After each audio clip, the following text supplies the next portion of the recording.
Hi, Celtic Cricket again. Wanted to show you one of my Angelica plants. This is a very good herb. It comes back every year. Right now it's in flower. This is what Angelica flowers look like. And they will drop late summer, early fall into seeds, and they will reseed themselves. The Angelica can get very, very tall. I have some others on the property that are 9 to 10 feet tall. And they have very hollow stems. So in the fall I like to cut the stems back, take some of these seeds, stick them in the tube, tape off the ends, and you have a rain stick. It's really cool, easy to do. Now the Angelica root is commonly used. It smells wonderful as an incense. I like to burn it in a lot of my powdered incense that I make. It's very warming too. It makes a nice cup of tea. It will improve your circulation, warm you up. It has a very warming smell to it as well. It's very aromatic when you're burning it or making a tea with it. And for protection, a lot of people will take parts of the Angelica plant and put them in the baby's nursery to offer protection. Here we have a small offshoot. This one just started growing this year. It reseeded itself. And next year this will get much, much bigger and bloom.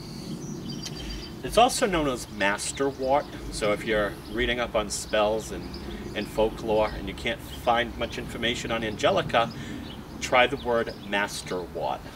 And I will be out here in the fall to dig up some of the roots and to dry them out. And again, I'll be making some rain sticks too. But this is Angelica. You don't see it everywhere. Also known as masterwort.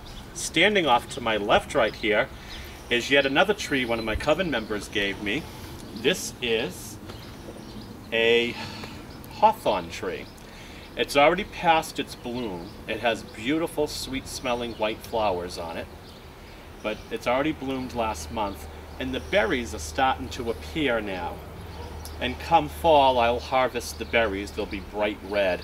And hawthorn berries are really good to make a heart tonic for, so if you have anybody with any heart problems, somebody that has a weak heart, or perhaps is a survivor of a heart attack, hawthorn berries will greatly improve the heart. And also, the hawthorn leaves can be made into a nice tea, and it tastes like green tea. So hawthorn trees are also very sacred and associated with fairies. And we have a little fairy chain on here of bells. And when the wind is blowing and the bells are ringing, I know the fairies are doing their work. And this is my hawthorn tree. And as you can see, I have a little gargoyle that likes to guard the tree for me. This tree's only been in the ground for a few years, and I get probably about 3 pounds of berries in the fall. That's quite a lot, actually. I'm going to move over a little bit to the left. I have another tree I'd like to show.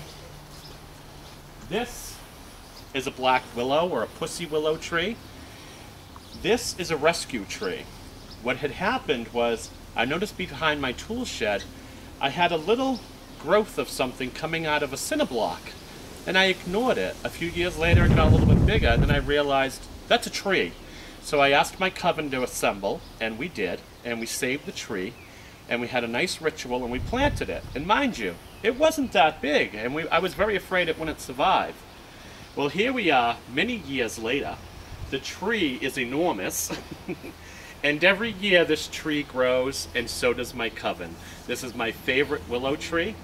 This is my pussy willow tree. I often come out and meditate under this tree, and I give a lot of offerings to this tree. So these are just a few of the trees and plants on my property that I actually work with. Okay, I'll talk to you soon. Bye.